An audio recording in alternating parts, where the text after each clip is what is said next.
Hello everyone, आप सभी का स्वागत है चंद्रा पब्लिकेशन के यूट्यूब चैनल पे।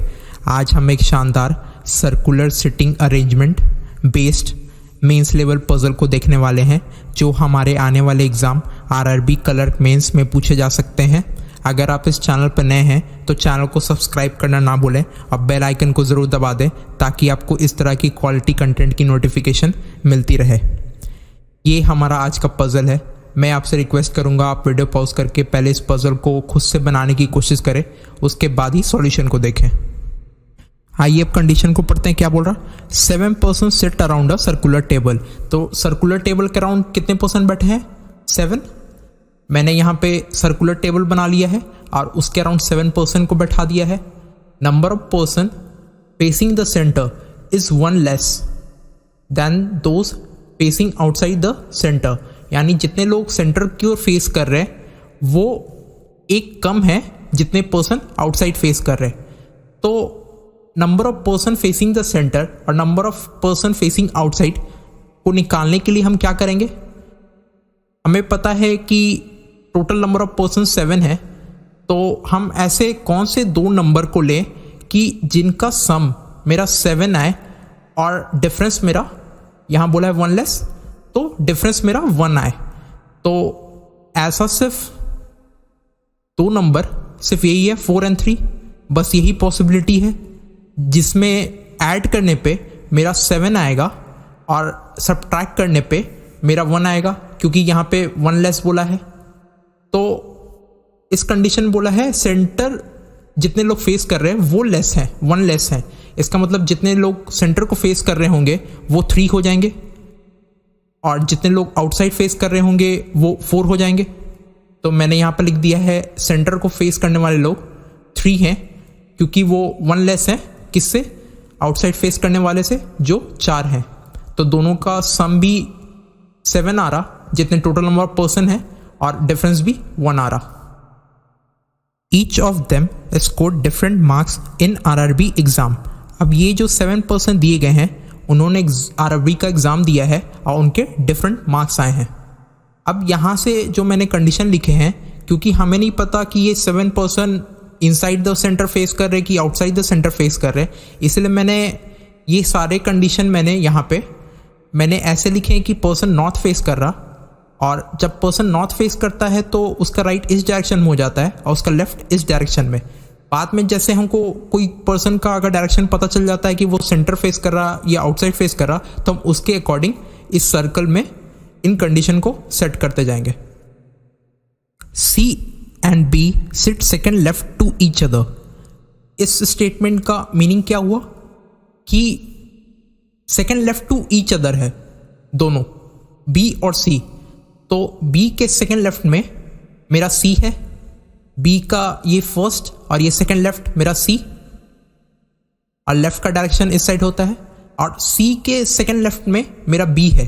तो C का फर्स्ट लेफ्ट, सेकेंड लेफ्ट में B और लेफ्ट का डायरेक्शन ये होता है। ये तभी पॉसिबल होगा जब B एंड C मेरा डिफरेंट डायरेक्शन होगा, यानी एक मेरा सेंटर को फेस कर रहा होगा और एक आउटसाइड। ये हम आगे देखेंगे ये कैसे होगा। B and G face same direction, तो मैंने यहाँ पर लिख दिया है B G वो सेम डायरेक्शन फेस करते हैं। D does not sit second right of B, तो B का राइट डायरेक्शन इस साइड हो जाएगा। तो B के सेकेंड राइट यानी फर्स्ट राइट सेकेंड राइट में D नहीं है, तो मैंने B सेकेंड राइट D लिख के क्रॉस कर दिया है। C and A face different direction, जो मेरा C और A है वो दोनों डिफरेंट डायरेक्शन फेस करते हैं, यानी एक सेंटर को फेस करेगा और एक आउटसाइड द सेंटर। तो मैंने यहाँ CA नीचे डिफरेंट डायरेक्शन लिख दिया है, डिफरेंट DIR शॉर्ट में।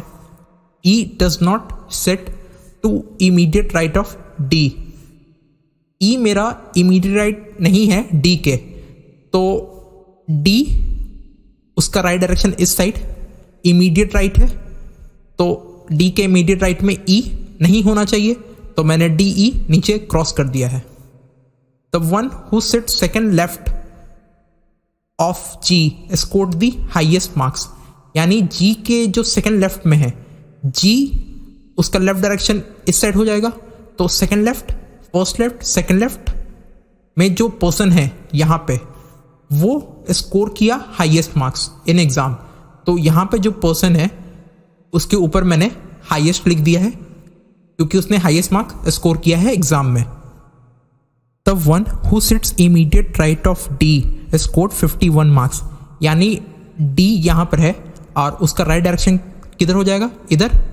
तो डी के इमीडिएट राइट में जो है उसने 51 स्कोर किया है, इसलिए मैंने डी के राइट में, इमीडिएट राइट में मैंने 51 लिख दिया है। E sits third to the left of F, यानी एफ के थर्ड लेफ्ट में मेरा ई है, तो एफ उसका लेफ्ट डायरेक्शन इस साइड हो जाएगा और उसके third left, first second third में ई है, तो मैंने ई लिख दिया है।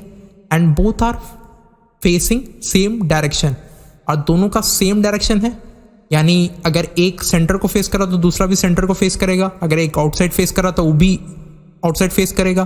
तो मैंने ई और एफ के ऊपर में सेम डायरेक्शन लिख दिया है, शॉर्ट में DIR। One person sits between F and G, F और जी के बीच में सिर्फ एक पर्सन है, तो मैंने एफ एक बीच में लाइन दे दी है और फिर जी लिखा है क्योंकि दोनों के बीच में एक पर्सन है। Neither A nor G sits adjacent to E, neither बोला है, ना ही ए ना ही जी किसके बगल में नहीं बैठता, ई के बगल में। तो ए ई के बगल में नहीं बैठता, इसलिए मैंने ए ई नीचे क्रॉस कर दिया है, और जी ई के बगल में नहीं बैठता तो मैंने जी ई नीचे क्रॉस कर दिया है। Difference between the marks scored bye A and F is 4, जो डिफरेंस है मार्क्स का जितना ए और एफ ने स्कोर किया है वो है 4, तो मैंने A minus F is equal to 4 कर दिया है। लेकिन हमें नहीं पता कि किसका मार्क्स ज़्यादा आया है, ए का भी ज़्यादा हो सकता है, एफ का भी ज़्यादा हो सकता है, इसलिए मैंने यहाँ पे मॉड लगा दिया है क्योंकि एफ माइनस ए या ए माइनस एफ भी हो सकता है। Difference between the marks obtain by B and F is same as the between E and C, तो जो डिफरेंस है मार्क्स का बी और एफ के बीच में वो सेम है डिफरेंस ऑफ मार्क्स का ई एंड सी के बीच में, इसलिए मैंने बी माइनस एफ लिखा है is equal to E minus C. लेकिन हमें नहीं पता कि बी और एफ में किसका ग्रेटर है मार्क्स, बी माइनस एफ भी हो सकता है और एफ माइनस बी भी हो सकता है, इसलिए मैंने मॉड लगा दिया है। सेम इसमें भी हमें नहीं पता सी और ई में किसका मार्क्स ग्रेटर है, इसलिए मैंने यहाँ पे मॉड लगा दिया है। The one who sits immediate left of A does not score the lowest marks, यानी ए उसका लेफ्ट डायरेक्शन इस साइड हो जाएगा, इमीडिएट लेफ्ट में ये वाला पर्सन उसने लोएस्ट मार्क्स नहीं स्कोर किया, इसलिए मैंने इस वाले पर्सन के ऊपर लिख दिया है लोएस्ट, लिख के क्रॉस कर दिया है। Difference between the marks scored by C and G is 8, तो सी और जी के मार्क्स का डिफरेंस कितना है 8, इसलिए मैंने सी माइनस जी लिख दिया है 8। लेकिन हमें नहीं पता कि किसका मार्क्स ग्रेटर है, सी का भी हो सकता है जी का भी, इसलिए मैंने यहाँ पे मॉड लगा दिया है।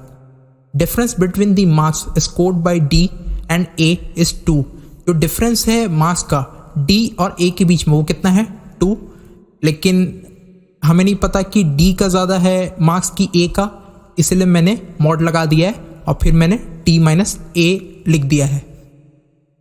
D score lesser marks than A, जो डी का मार्क्स है वो लेस है किससे, ए से, इसलिए मैंने यहाँ पर लिखा है ए ग्रेटर देन डी क्योंकि ए का ज़्यादा मार्क्स है डी से। A sits third to the right of G, जो ए है मेरा वो थर्ड राइट है किससे, जी से, तो जी का राइट किस साइड हो जाएगा, इस डायरेक्शन में, तो third right, first second third right में A. G scored 50 marks more than D, तो जी ने डी से कितना मार्क्स ज़्यादा स्कोर किया है 15, इसलिए मैंने यहाँ पे G minus D is equal to 15 लिख दिया है। मैंने यहाँ पे मॉड क्यों नहीं लगाया, क्योंकि यहाँ पे पता है हमें कि जी ने ज़्यादा स्कोर किया है, इसलिए मैंने जी को पहले लिखा है, और डी ने कम स्कोर किया है जी से, इसलिए मैंने डी को बाद में लिखा है जी माइनस डी, और डी ने कितना कम किया है 15, इसलिए मैंने G minus D is equal to 15 लिख दिया है। C scored lesser marks than only ये इंपॉर्टेंट वर्ड है, देन ओनली ई। इस स्टेटमेंट का मतलब है कि मेरा ई का हाईएस्ट मार्क्स आया होगा एंड सी का सेकंड हाईएस्ट मार्क्स आया होगा। मैं ऐसा क्यों बोल रहा हूं, क्योंकि यहां पर लिखा हुआ है सी स्कोर्ड लेसर मार्क्स, यानी सी ने लेस मार्क्स स्कोर किया है। सिर्फ किससे? ई से। ये तभी पॉसिबल है जब मेरा ई हाईएस्ट होगा और सी मेरा सेकंड हाईएस्ट होगा, क्योंकि सी के ज़्यादा मार्क्स लाने वाले सिर्फ एक ही पर्सन है, ई, और कोई नहीं। Difference between the marks scored by C and B is 10। जो डिफरेंस है सी और बी के मार्क्स का वो कितना है? 10। लेकिन हमें नहीं पता कि सी का मार्क्स ज़्यादा है कि बी का, इसलिए हमने यहाँ पे मॉड लगा दिया है। अब यहाँ पे हमें पता चल गया है कि ई का हाईएस्ट मार्क्स है और जी के सेकंड लेफ्ट में मेरा हाईएस्ट मार्क्स वाला बैठा हुआ है, इसलिए मतलब जी के सेकंड लेफ्ट में मेरा ई बैठेगा और सी मेरा सेकंड हाईएस्ट मार्क्स वाला है, इसलिए मैंने सी के ऊपर में सेकंड हाईएस्ट लिख दिया है। ये पजल सॉल्व करने से पहले हम इन 7 पर्सन का नाम देख लेते हैं, कौन कौन है वो 7 पर्सन। तो ए है, और फिर बी है, बी, फिर सी है, सी, फिर डी है, डी, फिर ई है, ई, देन एफ है, एफ, देन जी है, जी, कितना हो गया? 3, 3, 6, एक 7, ये 7 हो गया पर्सन। तो ये 7 पर्सन है जो इस सर्कुलर टेबल में बैठे हैं। तो हम इन सारे कंडीशन में से हम अपना पहला कंडीशन कौन सा लेंगे? तो पहला कंडीशन चूज करने से पहले हमें ये ध्यान में रखना है कि वो एक ऐसा कंडीशन होना चाहिए जो सबसे ज़्यादा दूसरे कंडीशन के साथ कनेक्टेड हो और पॉसिबिलिटी भी कम बने। तो हमें यहाँ पर दिख रहा है कि F के थर्ड लेफ्ट में मेरा E है और F के एक छोड़ के मेरा G है और G के सेकंड लेफ्ट में मेरा हाईएस्ट मार्क्स वाला है यानी E है और G के थर्ड राइट में मेरा A है। तो इतने सारे कंडीशन लिंक्ड है सिर्फ एक कंडीशन से कि F के थर्ड लेफ्ट में मेरा E है। तो सबसे पहले हम इस कंडीशन से शुरुआत करेंगे। अब जब हमें पता है कि F के थर्ड लेफ्ट में मेरा E है, लेकिन हमें नहीं पता कि F मेरा सेंटर को फेस कर रहा या आउटसाइड द सेंटर फेस कर रहा, इसलिए हम यहाँ पे 2 केस बना लेंगे, केस 1 एंड केस 2। उसमें केस 1 में हम पहले F को सेंटर फेस कराएंगे और केस 2 में हम F को आउटसाइड द सेंटर फेस कराएंगे। तो जब कोई पर्सन सेंटर को फेस करता है तो उसका लेफ्ट किस डायरेक्शन में हो जाएगा? क्लॉकवाइज में। तो F के थर्ड लेफ्ट में मेरा E है, तो first left, second left, E यहाँ पर आ जाएगा। वही अगर पर्सन आउटसाइड फेस कर रहा हो तो उसका लेफ्ट किस डायरेक्शन में हो जाएगा? Anti clock.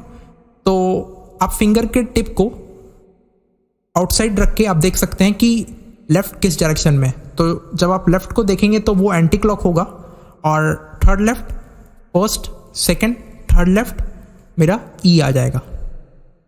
अब E का डायरेक्शन क्या हो जाएगा? E का डायरेक्शन वही होगा जो F का है, क्योंकि दोनों का सेम DIR लिखा हुआ है। तो फर्स्ट केस में F का क्या है? इनसाइड, तो E का भी हो जाएगा इनसाइड। वही सेकंड केस में F क्या है? आउटसाइड, तो E का भी हो जाएगा आउटसाइड। अब जब हम इस कंडीशन को देखते हैं तो G के सेकंड लेफ्ट में मेरा क्या है? हाईएस्ट जिसने मार्क्स स्कोर किया, हाईएस्ट किसने किया था? E ने। तो G के सेकंड लेफ्ट में मेरा E है और F के एक छोड़ के मेरा G है। और हम इस कंडीशन से ये भी कह सकते हैं कि G के एक छोड़ के मेरा E है। तो फर्स्ट केस में हम G को कहाँ रखें कि G के एक छोड़ के मेरा F आए और G के एक छोड़ के मेरा E आए। तो हम जब G को यहाँ रखेंगे फर्स्ट केस में, तभी G के एक छोड़ के मेरा F आएगा और G के एक छोड़ के मेरा E आएगा। दोनों कंडीशन सेटिस्फाई करेगा। सेम केस 2 में हम G को कहाँ रखेंगे? G को हम यहाँ रखेंगे, तभी G के एक छोड़ के मेरा E आएगा और G के एक छोड़ के मेरा F आएगा। अब G का डायरेक्शन क्या होगा? G के सेकंड लेफ्ट में मेरा E है तो फर्स्ट केस को जब हम देखते हैं तो जी का डायरेक्शन क्या होगा, जी का मेरा आउटसाइड होगा, तभी उसका लेफ्ट डायरेक्शन एंटी क्लॉक होगा, और सेकंड लेफ्ट में मेरा ई होगा। और वही अगर हम केस 2 को देखें तो जी का डायरेक्शन क्या होगा कि उसके सेकंड लेफ्ट में ई आ जाए, तो जी का जब इनसाइड होगा तभी उसका लेफ्ट डायरेक्शन क्लॉकवाइज में होगा, और उसके सेकंड लेफ्ट में फर्स्ट लेफ्ट सेकंड लेफ्ट में मेरा ई आ जाएगा। अब कौन सा कंडीशन हम ले सकते हैं, यहाँ पर जी के थर्ड राइट में मेरा ए है, तो फर्स्ट केस में जी आउटसाइड फेस कर रहा, तो जब पर्सन आउटसाइड फेस करता तो उसका राइट डायरेक्शन किस साइड हो जाएगा, क्लॉकवाइज में। तो जी का third right first second third right में ए आ जाएगा यहाँ पे फर्स्ट केस में। वही अगर सेकंड केस को देखें तो जी इनसाइड फेस कर रहा, वही अगर कोई पर्सन इनसाइड फेस करता है तो उसका राइट डायरेक्शन किस साइड हो जाएगा, एंटी क्लॉक में। तो थर्ड राइट में बोला first right second right, third right में मेरा ए आ जाएगा। अब हम किस कंडीशन को ले सकते हैं, यहाँ पर है कि बी और जी का मेरा सेम डायरेक्शन है, तो अगर हम फर्स्ट केस को देखें तो जी का डायरेक्शन क्या है, आउटसाइड द सेंटर, यानी बी का भी आउटसाइड द सेंटर होगा। और इस कंडीशन में क्या है, बी के सेकंड लेफ्ट में मेरा सी है, तो इस सर्कल में केस 1 में मेरा बी को रखने का कौन कौन सा जगह है, यहाँ पे या तो यहाँ पे, लेकिन बी मेरा आउटसाइड है फेस कर रहा। तो अगर हम बी को यहाँ पर रखते हैं तो अगर वो आउटसाइड फेस कर रहा तो उसका लेफ्ट डायरेक्शन किस साइड हो जाएगा, एंटी क्लॉक इधर साइड। तो उसके सेकंड लेफ्ट में मेरा सी आना है, तो बी अगर यहाँ पर है तो उसके सेकंड लेफ्ट में सी यहाँ पर आ सकता है, ठीक है। तो एक कंडीशन है कि बी मेरा यहाँ पर आ सकता है। अगर हम बी को यहाँ पर रखते हैं तो लेफ्ट डायरेक्शन एंटी क्लॉक, तो second left first left second left में सी यहाँ आ सकता है, यानी ये भी कंडीशन है कि बी मेरा यहाँ पर आ सकता है और बी मेरा यहाँ पर आ सकता है। अब बी को जब हम यहाँ रखेंगे तो वो आउटसाइड फेस कर रहा, और उसके सेकंड लेफ्ट में यानी एंटी क्लॉक में फर्स्ट लेफ्ट सेकंड लेफ्ट सी यहाँ पे, लेकिन यहाँ पे तो एफ है तो सी यहाँ पे नहीं आ सकेगा, यानी बी भी यहाँ पे नहीं आएगा। बी के लिए सिर्फ ये वाली जगह है और ये वाली जगह है। तो दोनों कंडीशन को हम देखेंगे। बी के लिए केस 1 में मेरा सिर्फ ये वाला और ये जगह है, ये वाला तो है ही नहीं, तो ये दोनों में हम रख के देखेंगे। पहले हम बी को यहाँ पर रखते हैं, बी का सेम डायरेक्शन है जो जी का है, तो जी का आउटसाइड है तो बी का भी आउटसाइड हो जाएगा। बी के सेकंड लेफ्ट में मेरा सी होना है, तो second left direction anti clock, तो सेकंड लेफ्ट फर्स्ट यहाँ पे सी हो जाएगा। अब इस कंडीशन को लेंगे जिसमें सी के सेकंड लेफ्ट में मेरा बी है, तो फर्स्ट केस में सी मेरा यहाँ पर है, तो सेकंड लेफ्ट में मेरा बी आना है सी के, तो सी का कौन सा डायरेक्शन हो जाएगा, इनसाइड, तभी उसका लेफ्ट क्लॉक में होगा और उसका सेकंड लेफ्ट में बी आ जाएगा। और अब कौन सा एक पर्सन बच गया बैठाने को, डी बच गया, तो डी को हम यहाँ रख देंगे। अब पहले हमने कंडीशन में देखा था कि सेंटर फेस करने वाले कितने हैं, 3, और आउटसाइड फेस करने वाले कितने हैं, 4।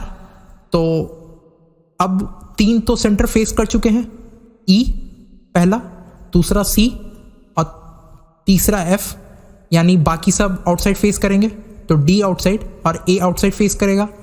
लेकिन यहाँ पर मेरा ये अरेंजमेंट गलत हो गया, क्योंकि इस कंडीशन में बोल रहा कि डी के राइट में मेरा ई नहीं होना चाहिए। यहाँ पे डी के राइट में ई लिख के क्रॉस किक कर दिया गया है, लेकिन जब हम इस कंडीशन को देखें तो डी मेरा आउटसाइड फेस कर रहा और उसका राइट डायरेक्शन मेरा क्लॉक हो जाएगा, और उसके इमीडिएट राइट में मेरा ई नहीं होना चाहिए था, लेकिन यहाँ पे डी के इमीडिएट राइट में मेरा ई आ जा रहा है, और यही कंडीशन बोल रहा था कि डी के इमीडिएट राइट में मेरा ई नहीं आना है। तो ये मेरा गलत हो गया। अब हम बी को यहाँ पर रख के देखेंगे, क्योंकि 2 ही पॉसिबिलिटी थी, या तो यहाँ पे या तो यहाँ पे। अब जब हम बी को यहाँ पर रखते हैं और बी और जी का डायरेक्शन सेम है, तो जी आउटसाइड है तो बी भी आउटसाइड हो जाएगा। अब बी के सेकंड लेफ्ट में मेरा सी है, तो जब पर्सन आउटसाइड फेस करता है तो उसका लेफ्ट डायरेक्शन एंटी क्लॉक में हो जाएगा, तो सी यहाँ पर आ जाएगा। और सी के सेकंड लेफ्ट में मेरा बी है, तो सी का कौन सा डायरेक्शन हो जाएगा कि उसके सेकंड लेफ्ट में बी आ जाए, यानी सी इनसाइड होगा, तभी उसका लेफ्ट डायरेक्शन क्लॉक में होगा और उसके second left, first second left में मेरा बी आ जाएगा। अब कौन सा पर्सन बच गया अरेंजमेंट में रखने को? डी। तो मेरा डी यहां पर आ जाएगा। अब सेंटर में फेस करने वाले कितने थे? 3। तो 1 2 3 हो चुके हैं और 4 आउटसाइड थे। इसका मतलब बाकी सब आउटसाइड फेस करेंगे, यानी ए आउटसाइड, और मेरा डी जो एक पर्सन बचा था वो भी मेरा आउटसाइड फेस करेगा। अब जो ये हमने अरेंजमेंट बनाया है केस 1 के लिए, ये मेरा गलत हो गया, क्योंकि जब हम इस कंडीशन को देखें तो बी के सेकंड राइट में मेरा डी नहीं होना चाहिए, क्योंकि यहाँ पर बी के सेकंड राइट में डी लिख के क्रॉस किया हुआ है। तो जब हम अरेंजमेंट को देखें तो बी आउटसाइड फेस कर रहा, तो उसका राइट क्लॉक में हो जाएगा। तो सेकंड राइट, फर्स्ट सेकंड में मेरा डी है, तो ये मेरा पूरा कंडीशन गलत हो गया। अब केस 1 के लिए बी के रखने के लिए 2 ही जगह थी, या तो यहाँ पे या तो यहाँ पे, और दोनों जगह हमने रख के देख लिया कि बी ना ही यहाँ पर आएगा ना ही यहाँ पर आएगा, इसीलिए ये पूरा केस 1 मेरा गलत हो गया। अब हम केस 2 को देखेंगे। अब जब हम केस 2 को देखते हैं तो बी और जी का डायरेक्शन मेरा सेम है, तो केस 2 में मेरा जी इनसाइड फेस कर रहा, यानी बी भी मेरा इनसाइड फेस करेगा, और बी के सेकंड लेफ्ट में मेरा सी है, तो बी कहाँ पर आ सकता है? अगर बी को हम यहाँ रखें तो अगर बी इनसाइड फेस कर रहा तो सेकंड लेफ्ट यानी सी यहाँ पर आ जाएगा, तो यहाँ पर तो एफ है, यानी बी यहाँ पे नहीं आ सकता। अब बी को जब हम यहाँ पर रखें तो इनसाइड फेस कर रहा, उसका सेकंड लेफ्ट यानी क्लॉक में सी यहाँ पर आ जाएगा। ये पॉसिबिलिटी है कि सी यहाँ बी यहाँ पर आ सकता है, और ये भी एक पोजीशन खाली है, तो बी को हम यहाँ भी रख सकते हैं इनसाइड फेस करते हुए, और उसके सेकंड लेफ्ट यानी क्लॉक में सी यहाँ पर आ जाएगा, तो बी यहाँ पर भी आ सकता है। यानी बी के लिए 2 ही जगह है, या तो बी यहाँ पर आ सकता है या तो बी यहाँ पर आ सकता है। अब दोनों जगह को हम देखेंगे कि किससे मेरा ये पजल सॉल्व होता है। सबसे पहले केस 2 के लिए हम बी यहाँ पर रख के देखते हैं। वो सेम डायरेक्शन है जी का, तो इनसाइड फेस करेगा। इसके बी के सेकंड लेफ्ट में मेरा सी है, तो बी के सेकंड लेफ्ट में यानी क्लॉक में सी यहाँ पर आ जाएगा। सी के सेकंड लेफ्ट में मेरा बी है, तो सी का क्या डायरेक्शन रखें कि उसका सेकंड लेफ्ट में बी आ जाए? मेरा आउटसाइड होगा, तब भी उसका लेफ्ट डायरेक्शन एंटी क्लॉक में होगा, और उसका सेकंड लेफ्ट में मेरा बी आ जाएगा। और अब कौन सा पर्सन बच गया? डी। तो हम डी को यहाँ रख देंगे। अब ये भी अरेंजमेंट मेरा गलत हो गया, क्योंकि जब हम इस कंडीशन को देखें तो बी के सेकंड राइट में मेरा डी नहीं आना था, तो बी के सेकंड राइट में मेरा डी आ रहा। इस अरेंजमेंट में बी सेंटर को फेस कर रहा, उसका सेकंड राइट डी, इसलिए ये भी अरेंजमेंट मेरा गलत हो गया। तो बी के लिए 2 पॉसिबिलिटी थी केस 2 में, या तो बी यहाँ पर आना था या तो बी यहाँ पे। तो यहाँ पर तो हमने बी को रख के देख लिया, अब यहाँ पर रख के देखेंगे। जब हम बी को यहाँ पर रखते हैं और बी का सेम डायरेक्शन है जो जी का है, तो जी का इनसाइड है तो बी का भी इनसाइड हो जाएगा। बी के सेकंड लेफ्ट में मेरा सी है, तो बी के सेकंड लेफ्ट में सी लेफ्ट यानी क्लॉकवाइज में सी यहाँ पर आ जाएगा। अब सी के सेकंड लेफ्ट में मेरा बी है, तो सी का डायरेक्शन क्या होगा कि उसके सेकंड लेफ्ट में मेरा बी आ जाएगा। जब मेरा सी आउटसाइड फेस करेगा तभी उसका लेफ्ट एंटी क्लॉक होगा, और सी के सेकंड लेफ्ट में बी यहाँ पर आ जाएगा। और एक प्लेस बचा, और कौन सा पर्सन आएगा वहाँ पे? डी। तो डी यहाँ पर आ जाएगा। अब हम जब इस कंडीशन को देखें तो सी और ए मेरा डिफरेंट डायरेक्शन है, तो सी मेरा अगर आउटसाइड फेस कर रहा तो ए मेरा इनसाइड हो जाएगा। अब इनसाइड फेस करने वाले कितने पर्सन हो गए? 1 2 3, और प्रीवियस कंडीशन में क्या बोल रहा? सेंटर फेस करने वाले मेरे 3 हैं, तो सेंटर फेस करने वाले 3 हमें मिल गए। इसका मतलब बाकी सब आउटसाइड हो जाएंगे, तो डी भी मेरा आउटसाइड हो जाएगा। अब ये मेरा अरेंजमेंट बिल्कुल सही है, क्योंकि ये सारे कंडीशन को सेटिस्फाई कर रहा। क्योंकि बी के सेकंड राइट में मेरा डी नहीं होना चाहिए, बी के सेकंड राइट में मेरा ए है, डी नहीं है, ये भी कंडीशन सेटिस्फाई कर रहा। अब डी के इमीडिएट राइट में मेरा ई नहीं होना चाहिए, तो डी के इमीडिएट राइट में डी आउटसाइड फेस कर रहा, इमीडिएट राइट में ए है, ई नहीं है, इसलिए ये भी कंडीशन सेटिस्फाई कर रहा, इसलिए ये मेरा अरेंजमेंट सही है। अब इनके मार्क्स को देखते हैं कि किसको कितने मार्क्स आए हैं। अब जब हम इस कंडीशन को देखें तो जो डी के इमीडिएट राइट में है उसे कितने मार्क्स आए हैं? 51। तो डी मेरा आउटसाइड फेस कर रहा, और उसके इमीडिएट राइट कौन सा हो जाएगा, ए। तो ए को कितने मार्क्स आए हैं, 51, तो हम ए के नीचे लिख देंगे 51। अब हम किस कंडीशन को ले सकते हैं, जब हम इस कंडीशन को देखते हैं तो इसमें क्या है, ए का मार्क्स ग्रेटर है किससे, डी से, और ए और डी के बीच में डिफरेंस कितना है, 2 का, यानी ए का ग्रेटर है डी से, और दोनों के बीच का डिफरेंस अगर 2 है तो डी का मार्क्स कितना हो जाएगा, 51 - 2 यानी 49, तभी इन दोनों के बीच का डिफरेंस 2 आएगा। अब हम किस कंडीशन को ले सकते हैं, अब यहां पर है कि जी का ज़्यादा मार्क्स है डी से, और कितना ज़्यादा है, 15 ज़्यादा है। तो जब डी का मेरा 49 है तो जी का कितना हो जाएगा, 49 + 15 यानी 64, तो जी के नीचे लिख देंगे हम 64। अब हम किस कंडीशन को ले सकते हैं, जब हम इस कंडीशन को देखते हैं तो सी और जी में डिफरेंस कितना है, 8, लेकिन हमें नहीं पता सी और जी में से ज़्यादा किसका मार्क्स है। जी का अगर 64 है तो सी का कितना हो जाएगा, 64 + 8 या 64 - 8 हो सकता है, लेकिन हम प्रीवियस देख चुके हैं कि हाईएस्ट नंबर किसका है, ई का है। ई का अगर हाईएस्ट है, और हमने देखा था सी का मेरा सेकंड हाईएस्ट है, यानी सी से ज़्यादा सिर्फ ई का नंबर है, इसका मतलब सी से ज़्यादा जी का नहीं हो सकता नंबर, इसका मतलब जी का कम नंबर है सी से। तो अगर जी का 64 मार्क्स है तो सी का कितना हो जाएगा, 64 + 8, क्योंकि सी का ज़्यादा है जी से। तो जब हम 64 + 8 करेंगे तो कितना आ जाएगा, 72, यानी सी का मार्क्स हो जाएगा 72। अब जब हम इस कंडीशन को देखते हैं तो सी और बी के मार्क्स में कितना का डिफरेंस है, 10 का, और हमें नहीं पता है कि सी का मार्क्स ज़्यादा है कि बी का, इसलिए हमने यहाँ पे मॉड लगाया था। लेकिन कंडीशन को जब देखें तो सी का मेरा सेकंड हाईएस्ट है और ई का हाईएस्ट है, यानी सी से ज़्यादा मार्क्स सिर्फ ई को आया है, यानी सी से ज़्यादा मार्क्स बी को नहीं आ सकता, यानी बी को सी से कम मार्क्स आया होगा। तो अगर मेरा सी का 72 है तो बी का कितना हो जाएगा, 62, तभी बी और सी का डिफरेंस 10 आएगा, और बी का कम नंबर है सी से। अब जब हम इस कंडीशन को देखते हैं तो ए और एफ के मार्क्स में कितना का डिफरेंस है, 4 का, और हमें नहीं पता कि ए का मार्क्स ज़्यादा है कि एफ का, तो इसीलिए हमने यहाँ पर मॉड लगाया था। तो जब ए का 51 है तो एफ का कितना हो जाएगा, 51 + 4 या 51 - 4 हो सकता है। इसीलिए हमने यहाँ पे 2 कंडीशन बनाया है मार्क्स के टेबल में, केस 1 और केस 2।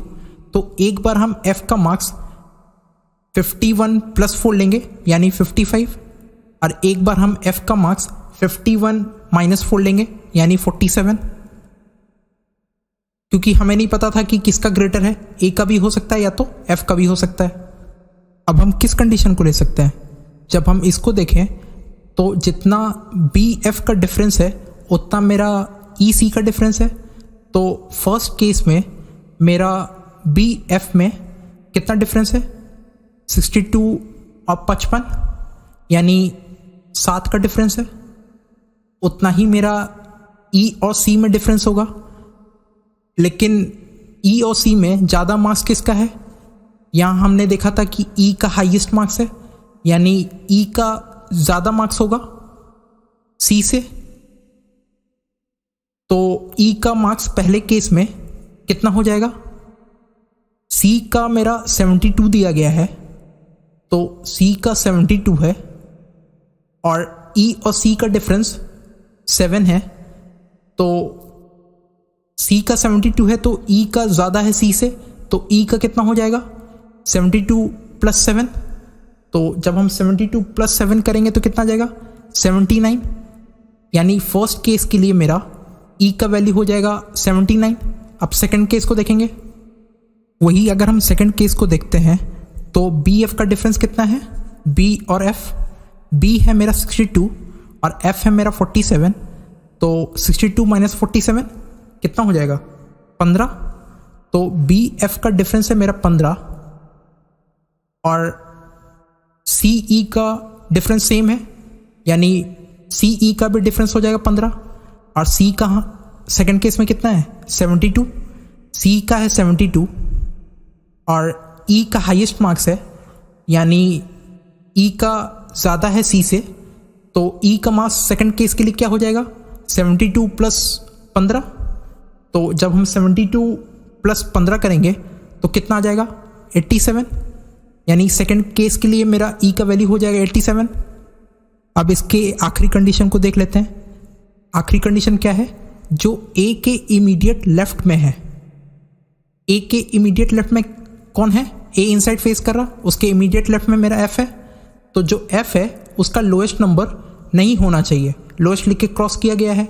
लेकिन जब हम सेकंड मार्क्स के सेकंड कंडीशन को देखें तो एफ की वैल्यू क्या है 47 और ये 47 मेरा सबसे लोएस्ट है, इससे लोएस्ट कोई नंबर नहीं है, 49 है, 51 है, सभी ग्रेटर है, 47 मेरा सबसे लोएस्ट है, तो ये सेकंड कंडीशन में मेरा एफ सबसे लोएस्ट हो जा रहा, इसलिए मेरा कंडीशन सेकंड रॉन्ग हो जाएगा और ये मेरा पहला कंडीशन सही हो जाएगा।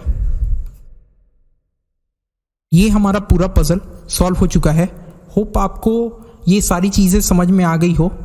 अगर आपको ये लेक्चर पसंद आया हो तो वीडियो को लाइक करना ना भूलें और अपने दोस्तों के साथ ज़रूर शेयर करें और अपने वैल्यूएबल रिव्यूज़ नीचे कमेंट बॉक्स में देना ना भूलें। Thanks for your valuable time and happy learning.